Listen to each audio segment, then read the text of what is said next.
I'm Dana. And I'm Travis. And we are parents in our 40s, starting over with surprise twins, one medically complex and visually impaired. And this is what happened when we finally came home. When we left the hospital, people kept saying, "You must be so relieved." We weren't relieved. No, we were scared to death. We were terrified. And if you're about to leave the NICU and feel more afraid than excited, that's normal. No one prepares you for that part. No. The very first night home, Lennon's G-tube button came out. This was only hours after we brought her home. It had already been replaced once after surgery, and now it had failed again. Lucky us, first night home. Because she was still healing, we had a 2-hour window to get her to a children's hospital that can handle a G-tube emergency. And we live at least 2 hours away from 2 hours away. Any hospital like that. So at midnight, we loaded everyone up, Bridger, our oldest daughter, and we rushed to the hospital. Bailey was able to stay in the car so Bridger could sleep, and we rushed inside. The entire time I was thinking they're going to readmit her. I was thinking they're going to have to redo the G-tube. I think I did have that worry, but I think I was more freaked out that they were going to probably keep her because we were completely unqualified. I did not feel like we should.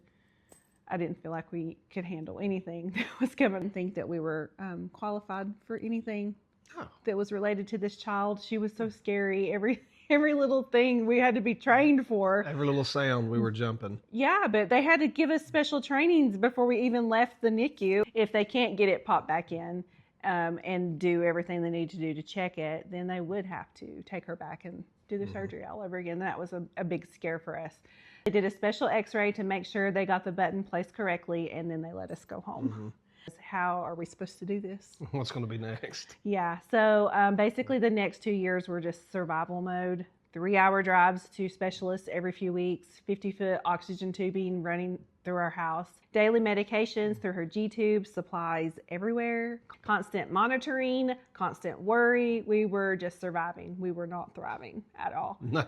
We were exhausted. We were postpartum. We were traumatized, and we didn't even recognize it at the time. Or know how to cope with it. No, we fought more. We were short with each other. We were bitter about everything that our babies had to endure. And we were just sad about how much joy we missed because we were always bracing for the next thing to happen. And scared. Yeah, it was probably the lowest that we'd ever been, for sure.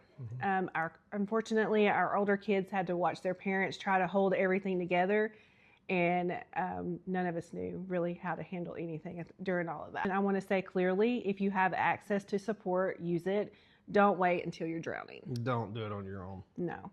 Even now, we don't feel completely out of the woods. Last summer, she got a sore on her toe during a beach trip, and I spiraled. I literally was right back into the NICU mindset where everything that could happen was life or death. And I mean, that's not a normal reaction, but that is exactly what our experience caused. For a long time, we wondered if things would ever get better.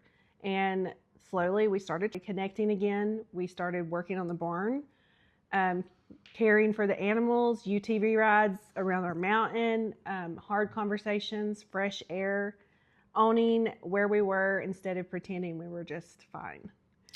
And honestly, remembering what we were before. Yeah. Healing didn't look like one breakthrough moment. It looked like 1,000 small decisions to just try to make it better.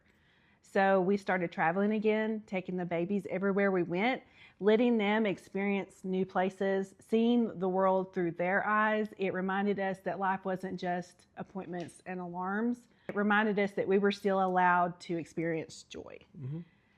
Lennon is still fully G-tube fed. All of her medications go through her tube, and that tube keeps her alive, and that's okay. Yeah. There isn't anger in me anymore. There's pride in my body for carrying them for as long as I did, pride in her tiny body for fighting, and his too. Pride in us for not giving up on each other. We still carry what happened. You don't just walk away from months in the NICU unchanged. Some of it will always stay with you, but you can learn to live with it without letting it control how you live.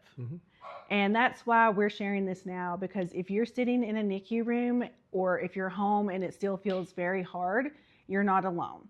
We dug out the hard way, but we're here 4 years later, living this chaotic farm life with these wild, loving twins.